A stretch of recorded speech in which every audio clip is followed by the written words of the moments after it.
मित्रांनो, 27-28 वर्षांची एक सुंदर जर्मन महिला भारताला भेट देण्यासाठी आली होती. ती जर्मन असून विमानाने दिल्ली विमानतळावर पोहोचली. विमानतळावर उतरल्यावर ती लगेच बाहेर पडली आणि तिथे इकडे-तिकडे पाहू लागली. कुणी चांगला गाईड मिळेल का म्हणून. गाईड मिळाला तर तो तिला हॉटेलपर्यंत घेऊन जाईल, नंतर जिथे फिरायचं आहे तिथे तिला घेऊन जाईल असं तिला वाटलं. पण तिला कोणीही गाईड सापडला नाही. ती तिथे एका जागी उभी राहिली. तिच्या हातात एक मोठी लेदरची बॅग होती. ती तिथेच एका जागेवर उभी राहून वाट पाहत होती. कधी एखादा गाईड भेटेल की काय अशा आशेने उभी होती. अचानक एक चोर येऊन तिच्या हातातून बॅग झपटून पळाला. त्या बॅगमध्ये तिची जास्तीची ज्वेलरी आणि खूप सारे पैसे होते. ती जर्मन मुलगी घाबरून जोरजोरात ओरडू लागली. आजूबाजूचे लोक फक्त पाहत होते, पण कोणीही त्या चोराला पकडायला धाडस केलं नाही. तिथे अचानक 27-28 वर्षांचा एक तरुण मुलगा त्याच्या मागे पळाला. पळत जाऊन तो मुलगा त्या चोराला पकडतो आणि त्याच्याकडून ती बॅग हिसकावून त्या जर्मन महिलेला परत देतो. त्या जर्मन मुलीचं नाव होतं मारिया. मारिया एक विधवा महिला होती, पण खूप सुंदर होती. मग तो मुलगा राजवीर जेव्हा तिला बॅग देतो तेव्हा मारिया त्याच्याकडे एक नजर टाकते. ती त्याला धन्यवाद देते. त्यावर राजवीर म्हणतो, काही नाही मॅडम, हे आमचं कर्तव्य आहे. जर आमच्या देशात भारतात परदेशी लोकांसोबत काही चुकलं तर जर काही घडत असेल तर मदत करणं आमचं कर्तव्यच आहे आणि मी फक्त माझं कर्तव्य पार पाडलं आहे. असं बोलून ती महिला त्याच्याकडे पाहू लागते. पाहताच मारिया आपल्या पर्समधून बरेचसे पैसे काढून त्याला देते. पण राजवीर पैसे घेण्यास नकार देतो आणि म्हणतो, मॅडम, मी तुमच्यावर कोणतेही उपकार केलेले नाही. मी फक्त माझं कर्तव्य पार पाडलं आहे आणि त्यासाठी तुम्ही मला पैसे देत आहात. यावर तुमचे पैसे नको आहेत. त्यावर मारिया म्हणते, हे पैसे मी माझ्या मर्जीने देत आहे, कारण यात माझ्या लाखो रुपयांची ज्वेलरी होती आणि खूप काही पैसे होते आणि हे सगळं आज फक्त तुमच्यामुळेच वाचलंय. जर तुम्ही नसला असतात तर हे चोर हे सगळं घेऊन पळून गेला असता आणि म्हणूनच मी तुम्हाला थोडे पैसे देते. मला तुमच्यावर काही उपकार करायचं नाही आहे. हे ऐकून राजवीर तिला म्हणतो, मॅडम, मला पैसे नको आहेत. कृपया तुम्ही हे पैसे तुमच्याकडेच ठेवा. मग ती महिला ते पैसे परत तिच्या पर्समध्ये ठेवते आणि तिथल्या एका बेंचवर बसते. तिथून ती राजवीरला म्हणते, तुम्ही इथे बेंचवर थोडा वेळ बसून राहा. मला तुमच्याबद्दल बोलायचं आहे. काही विचारायचं आहे तुम्हाला. काही विचारायचं होतं राजवीरला. मग तो तिच्या जवळ गेला आणि बेंचवर बसला. ती महिला त्याला विचारते, तुमचं नाव काय आहे. राजवीर त्याचं नाव सांगतो. मग ती विचारते, तुम्ही काय करता काम. राजवीर म्हणतो, मॅडम, मी कुठलंही काम करत नाही आहे. नोकरीच्या शोधात आहे.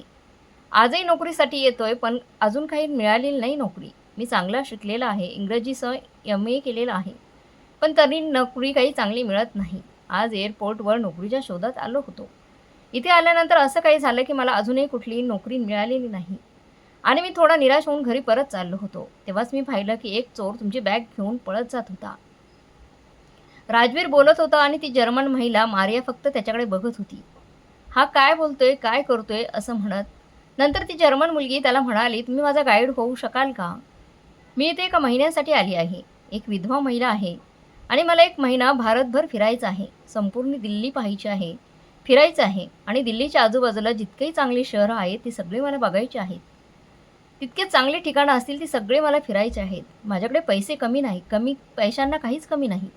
जर्मनीत माझ्या 2-3 मोठ्या लेदर कंपन्या आहेत आणि माझ्याकडे भरपूर पैसा आहे आणि इथे 1 महिनाभर राहायचं आहे आणि फिरायचं आहे. तुम्ही गाईड म्हणून जेवढे पैसे मागाल तेवढे मी पैसे देण्यास तयार आहे. तुम्ही फक्त माझा गाईड बना आणि मला सगळीकडे फिरवा आणि सगळी माहिती पुरवा.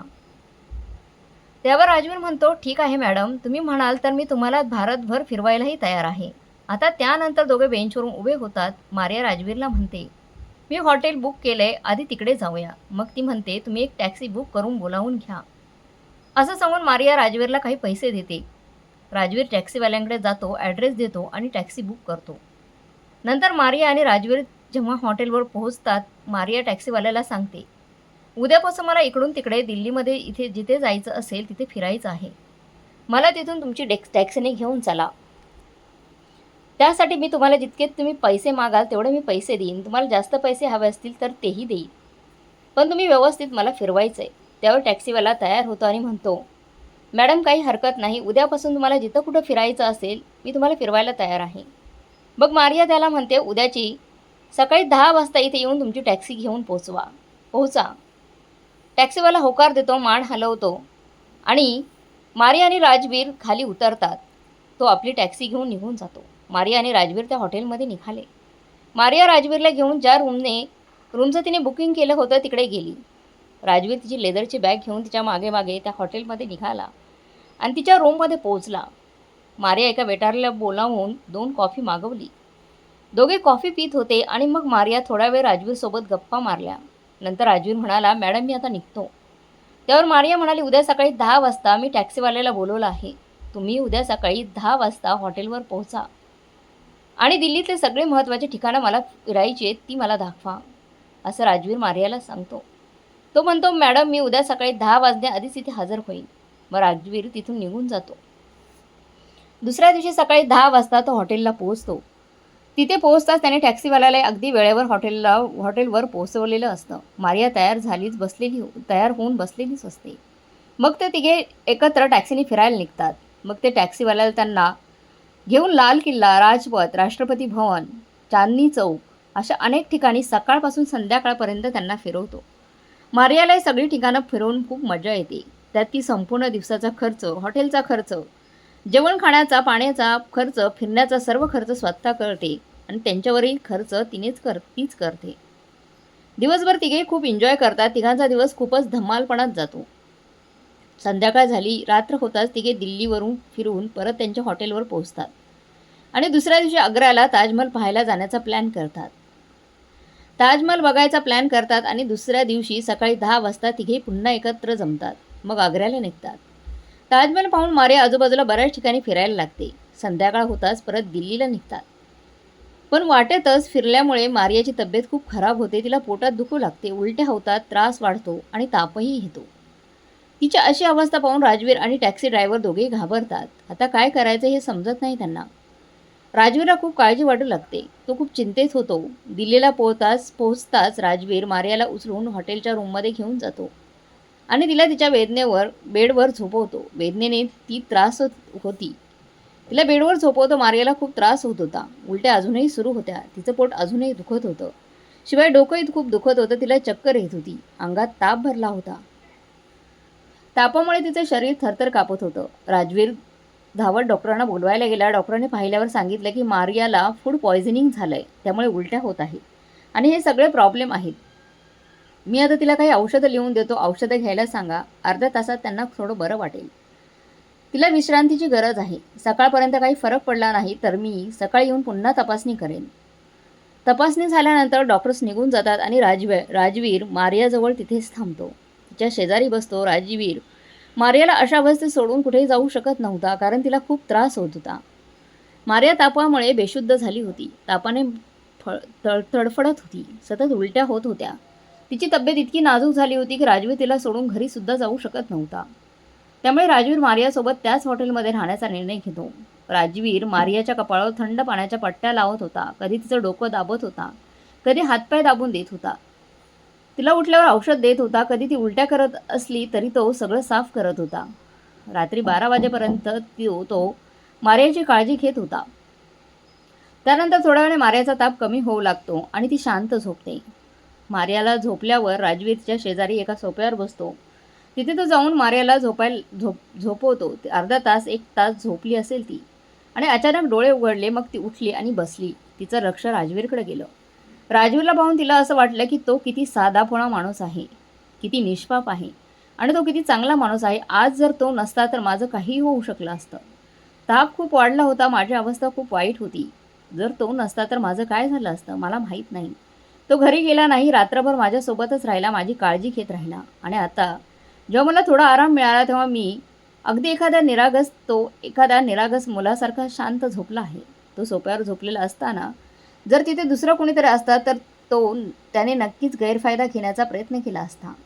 पण त्या दिवशी मी त्याला पैसे देत होते तरी त्याने एकही पैसा माझ्याकडून घेतला नाही आणि आज माझी इतकी काळजी घेतली, इतकी सेवा केली की जणू काही घरातील कोणीतरी जवळचाच माणूस आहे असं वाटलं.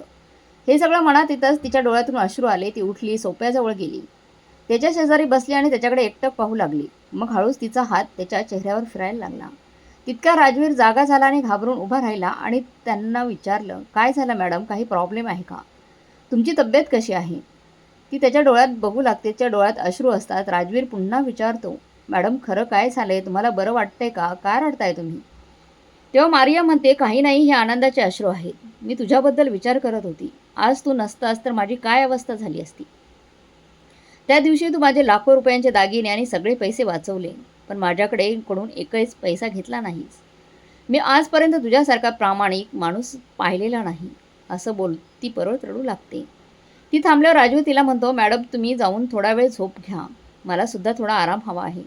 सकाळी बरं वाटलं तर मी तुम्हाला फिरायला घेऊन जाईन. मारिया म्हणते, नको, मी सकाळी कुठेही जाणार नाही आणि तूही हे सोफ्यावर आराम कर. असं म्हणत मारिया तिच्या बेडवर जाऊन झोपते. पण तिच्या मनात राजवीरबद्दल भावना जागृत झाल्या होत्या. तिला तो मनापासून आवडू लागला होता. तिच्या नवऱ्यानं तर जर कोणी तिची इतकी काळजी घेतली असेल तर तो राजवीरच होता. ती हळूहळू त्याच्यावर प्रेम करू लागली होती. आणि मग नंतर ती लोक झोपतात आणि सकाळी उठल्यावर मारिया म्हणाली की ती आज कुठेही जायच्या मूडमध्ये नाही. तुला घरी जायचं असेल तर तू घरी जाऊन येऊ शकतोस. पण त्यानंतर त्यांच्या आयुष्यात जे काही घडलं त्याने त्यांचं संपूर्ण जीवन खूप अस्थिर झालं. शेवटी काय झालं हे जाणून घेण्यासाठी तुम्हाला हा व्हिडिओ शेवटपर्यंत बघावा लागेल. त्यामुळे कथा शेवटपर्यंत नक्की पहा, नक्की ऐका. मित्रांनो, ही कथा खूप भावनिक आहे आणि हृदयस्पर्शी आहे. पण पुढे जायच्या आधी जर तुम्ही आमच्या चॅनलवर नवीन असाल तर चॅनलला सबस्क्राईब करा, लाईक करा आणि तुमच्या मित्रांना शेअर करायला विसरू नका. चला तर गोष्ट पुन्हा परत एकदा सुरू करूयात. दिल्लीतील एका गावात एक कुटुंब राहत होतं. ज्यातला कर्ता पुरुष मरण पावला होता. त्या कुटुंबातील एक विधवा स्त्री, तिचा एक मुलगा आणि 2 मुली होत्या. आता त्या कुटुंबात कमावणारं कोणीच नव्हतं. त्यामुळे ती विधवा स्त्री इकडून तिकडे मजुरी करत होती. लोकांच्या घरी काम करून मुलं सांभाळायची. तिचा मुलगा राजवीर इंग्रजीत MA केलं होतं त्याने आणि इकडे तिकडे नोकरीच्या शोधात होता. पण त्याला कुठेही नोकरी मिळत नव्हती. तो खूप टेन्शनमध्ये होता. आता तो आपल्या आईला या अवस्थेत पाहू शकत नव्हता, कारण त्याचे वडील आधीच या जगात राहिले नव्हते. आणि जेव्हा ते मरण पावले तेव्हापासून त्याच्या आईने घराची सगळी जबाबदारी उचलली होती. राजवीर आणि त्याच्या 2 बहिणींचं शिक्षण आईनेच खूप मेहनतीने पूर्ण केलं होतं. पण आता आई हळूहळू म्हातारी होत चालली होती. आधीसारखं कामही तिला जमत नव्हतं. राजवीर हे सगळं पाहून खूप टेन्शनमध्ये राहू लागला होता आणि रोज नोकरीच्या शोधात बाहेर निघायचा. पण रोज त्याला फक्त निराशाच मिळायची. कुठेही नोकरी लागत नव्हती. अचानक एक दिवस एअरपोर्टला जातो आणि मनात येतं की एअरपोर्टवर जे सामान उतरवतात, अनलोडिंग करतात, तिथे जाऊन थोडे पैसे मिळवता येतील. पण तिथे गेल्यावरही त्याला काही काम मिळत नाही. मग डोक्यावर हात ठेवून बसून विचार करत असतो की माझं कुटुंब कसं सांभाळायचं. माझी म्हातारी आई असं किती दिवस काम करणार. असा विचार करता तो खूप दुःखी होत होता. तेव्हाच त्याला समोरच्या ते जर्मन मॅडम ओरडताना दिसतात. तिची पर्स एक चोराने पळून घेऊन चाललेला दिसतो. राजवीरची नजर जेव्हा त्याच्याकडे लागते, चोरावर पडते, तेव्हा तो काहीही विचार न करता त्या चोराच्या मागे धावतो आणि थोड्याच वेळात त्याला पकडतो. मग तो चोराकडून पर्स हिसकावून परत घेऊन त्या जर्मन महिलेला देतो. त्या महिलेचं नाव मारिया होतं. मारिया एक विधवा होती आणि भारत फिरायला आली होती. जेव्हा राजवीर ती पर्स मारियाला देतो तेव्हा ती खूप खुश होते आणि त्याला काही पैसे द्यायची, पण राजवीर घेत नाही. मग ती महिला त्याला घेऊन जाते आणि म्हणते, तू माझा गाईड म्हणून मला इथे फिरवशील ना? घेऊन चल जिथे मला फिरायचं असेल तिथे. तू माझ्यासोबत राहशील, रोज रोज मला फिरवशील, मी तुला त्याच्या बदल्यात भरपूर पैसे देईन आणि सोबतच राहणं, खाणं पिणं सगळं माझ्याकडूनच असेल. आता अशी मस्त ऑफर राजवीर नकार देऊ शकला नाही. तो लगेच तयार झाला आणि त्याच दिवशी ती जर्मन महिलासोबत कामाला लागला. त्याच्या मोबदल्यात तिने त्याला खूप चांगले पैसे दिले, ज्यामुळे त्याच्या कुटुंबाचं पालनपोषण चांगल्या प्रकारे सुरू झालं होतं. हळूहळू मारियासोबत राहता राहता मारिया तिच्यावर प्रेम करू लागली होती आणि कुठेतरी राजवीरच्या मनात देखील मारियाबद्दल भावना जागृत झाल्या होत्या. दोघांमध्ये एकमेकांबद्दल आकर्षण वाढलं होतं. दोघं एकमेकांवर प्रेम करू लागले होते. राजवीर मारियासोबत राहून तिला संपूर्ण दिल्ली महिनाभर इकडे तिकडे फिरवतो. शिवाय भारतातील काही महत्त्वाची पर्यटन स्थळेही तिला दाखवतो. मारिया राजवीरसोबत खूप खुश झाली होती. ती नेहमी राजवीरला म्हणायची, राजवीर तू असल्यामुळे मी महिनाभरात संपूर्ण भारतभर फिरू शकली. ती खूपच समाधानी झाली होती. पण नंतर ती राजवीरला म्हणाली, राजवीर आता माझी जायची वेळ झाली आहे. उद्या माझी फ्लाईट आहे. उद्या मी इथून निघून जाईन, जर्मनीला निघून जाईन. तुला सोडून जाण्याचा माझं अजिबात मन होत नाही, कारण तुझ्यावर माझं खूप प्रेम आहे. असं म्हणत मारिया ढसढसा रडू लागली. राजवीर पण तिच्याकडे पाहून रडू लागला. मग राजवीर मारियाला म्हणाला, माझं पण तुझ्यावर खूप प्रेम आहे आणि मला तुला अजिबात सोडायचं नाही. त्यावर मारिया म्हणाली, काही फरक पडत नाही. आता आपण एकत्र राहणारच. मग त्यासाठी मला काही करावं लागलं तरी चालेल. मारियाने लगेच तिच्या वडिलांना जर्मनीत फोन करून सांगितलं, बाबा मी इथेच एका मुलाला पसंत केलं आहे. मला त्याच्याशी लग्न करायचं आहे. तो मुलगा खरंच खूप छान आहे. मी आजारी असताना त्याने माझी दिवस रात्र खूप काळजी घेतली आणि तो पण माझ्यावर खूप प्रेम करतो आणि मला पण त्याच्यावर खूप प्रेम आहे. त्यामुळे तुम्ही काहीतरी करून त्याच्या विजाचा बंदोबस्त करा, जेणेकरून मी त्याला जर्मनीला घेऊन येईल. मी राजवीरला माझ्याबरोबरच घेऊन येणार आहे.